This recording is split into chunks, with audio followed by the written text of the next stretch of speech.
제2장. 다윗은 죽을 날이 가까워지자 솔로몬에게 유언을 했습니다. 나는 이제 세상 모든 사람들이 가야 할 길로 간다. 너는 훌륭하고 용감한 지도자가 되어라. 너의 하나님 여호와께서 명령하신 것을 잘 지켜라. 그분께서 주신 계명을 지키고 율법에 복종하며 그분께서 말씀하신 대로만 하여라. 모세의 율법에 적힌 것을 지켜라. 그렇게 하면 너는 무엇을 하든지 어디를 가든지 성공할 것이다. 여호와께서 나에게 하신 약속, 곧 내 자손이 내 말을 잘 따르고 마음과 정성을 다하여 내 앞에서 행하기만 하면 이스라엘 백성을 다스릴 왕이 내 집안에서 끊이지 않고 나오게 하겠다라고 하신 약속을 지켜주실 것이다. 그리고 너는 스루야의 아들 요압이 내게 한 일을 잊지 마라. 요압은 이스라엘의 훌륭한 두 장군인 넬의 아들 아브넬과 예델의 아들 아마사를 암살했다. 전쟁 때도 아닌 평화의 때에 그들의 피를 흘렸다. 요압은 죄 없는 사람들을 죽여서 그의 허리띠와 신에 피를 묻혔다. 너는 지혜롭게 행동하여 그에게 벌을 주어라. 그가 오래도록 살다가 평안히 죽게 내버려 두지 마라. 그러나 길르앗 사람 바실레의 자녀에게는 자비를 베풀어 주어라. 그들이 내 상에서 함께 먹을 수 있도록 하여라. 그들은 내가 내 형 압살롬을 피해 도망갈 때에 나를 도와주었다.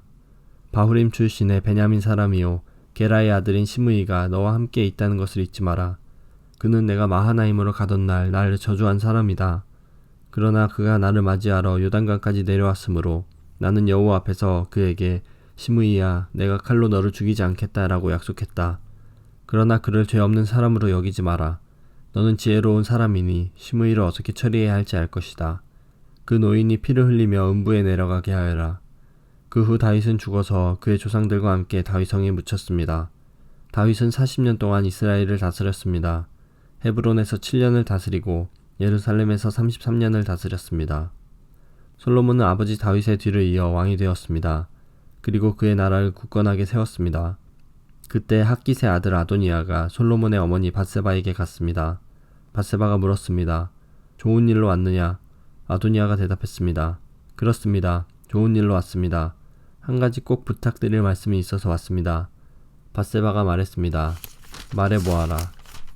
아도니아가 말했습니다. 당신도 아시듯이 이 나라는 내 것이었고 모든 이스라엘 백성은 내가 왕이 되기를 기대했습니다. 그런데 여호와께서 내 동생을 선택하셔서 이 나라의 왕이 되게 하셨습니다. 이제 한 가지 부탁드릴 것이 있습니다. 거절하지 마십시오. 밧세바가 말했습니다. 말해보아라. 아도니아가 말했습니다. 솔로몬 왕은 당신의 말이라면 거절하지 않을 것입니다. 그러니 왕에게 말씀드려 수넴 여자 아비삭을 내 아내로 삼을 수 있게 해주십시오. 밧세바가 말했습니다. 좋다. 너를 위해 왕에게 말씀드려 보겠다. 그리하여 밧세바는 아도니아가 부탁한 것을 말하기 위해 솔로몬 왕에게 갔습니다. 솔로몬은 밧세바를 보자 자리에서 일어나 맞이하며 밧세바에게 절을 한 뒤 다시 자리에 앉았습니다. 솔로몬은 자기 어머니를 위해 의자를 마련하였고 밧세바는 솔로몬의 오른쪽에 앉았습니다. 밧세바가 말했습니다. 한 가지 작은 부탁이 있어서 왔으니 거절하지 마십시오.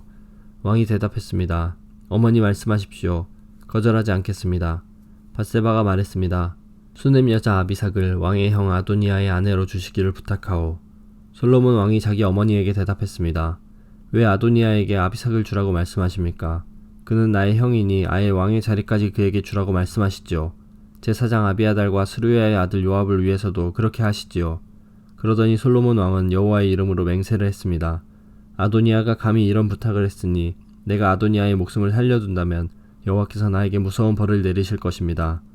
여호와께서는 내 아버지 다윗의 왕위를 나에게 주셨습니다. 여호와께서는 약속을 지키셔서 그 나라를 나와 내 백성에게 주셨습니다. 여호와의 살아계심을 두고 맹세하오니 아도니아는 반드시 죽을 것입니다. 그리고 나서 솔로몬 왕은 여호야다의 아들 브나야를 보내어 아도니아를 쳐 죽였습니다. 솔로몬 왕이 제사장 아비아달에게 말했습니다. 그대를 그대의 집이 있는 아나돗으로 보낼 테니 그리로 가시오. 그대는 죽어야 마땅하오. 그러나 그대는 내 아버지 다윗과 함께 행진할 때에 여호와 하나님의 궤를 메었고 내 아버지가 온갖 고통을 당했을 때에도 그 고통을 함께 했으므로 지금은 그대를 죽이지 않겠소. 솔로몬은 아비아달이 여호와를 섬기는 제사장 일을 하지 못하도록 쫓아냈습니다. 그리하여 여호와께서 실로에 있던 제사장 엘리와 그의 집안에 대해서 말씀하신 일이 그대로 이루어졌습니다. 요압은 이 소식을 듣고 두려워했습니다. 그는 압살롬의 편은 들지 않았으나 아도니아의 편을 들었으므로 여호와의 장막으로 도망쳐 제단불을 붙잡았습니다. 누군가가 솔로몬 왕에게 요압이 여호와의 장막으로 도망쳐 제단불 곁에 있다고 일러주었습니다. 그래서 솔로몬은 브나야에게 요압을 죽이라고 명령했습니다. 브나야가 여호와의 장막으로 들어가서 요압에게 말했습니다. 왕의 명령이니 밖으로 나오시오. 요압이 대답했습니다. 아니다. 나는 여기에서 죽겠다. 브나야가 왕에게 돌아가서 요압이 한 말을 전했습니다. 그러자 왕이 브나야에게 명령했습니다. 그가 말한 대로 요압이 나와 나의 아버지 집에서 무모하게 흘린 피를 이제 내가 거두어라. 요압은 자기보다 선한 두 사람, 곧 이스라엘 군대의 사령관이었던 넬의 아들 아브넬과 유다 군대의 사령관이었던 예델의 아들 아마사를 죽였다. 내 아버지 다윗은 요압이 그들을 죽인 것을 몰랐다. 그러므로 여호와께서 요압이 흘린 피를 그의 머리로 돌려보내실 것이다. 그들을 죽인 죄는 요압과 그의 집안에 영원히 돌아갈 것이다. 그러나 다윗과 그의 자손과 그의 집안과 그의 왕좌에는 여호와께서 주시는 평화가 영원토록 있게 될 것이다. 그러자 여호야다의 아들 브나야가 올라가서 요압을 죽였습니다. 요압은 광야에서 가까운 자기 집에 묻혔습니다. 왕은 요압을 대신해서 여호야다의 아들 브나야를 군대 사령관으로 삼았습니다. 또 아비아달의 자리에는 제사장 사독을 세웠습니다. 왕은 시므이에게 사람을 보내어 그를 불러놓고 말했습니다. 너는 예루살렘에서 집을 짓고 거기서 살아라. 예루살렘을 벗어난 다른 어떤 곳으로도 가면 안 된다. 만약 예루살렘을 떠나 기드론 골짜기를 건너는 날에는 반드시 죽게 될 것이다. 내가 죽으면 그것은 내 책임이 될 것이다. 시므이가 왕에게 대답했습니다. 왕의 말씀은 정당합니다. 내 주 왕이여, 왕의 말씀대로 하겠습니다. 그리하여 시므이는 오랫동안 예루살렘에서 살았습니다.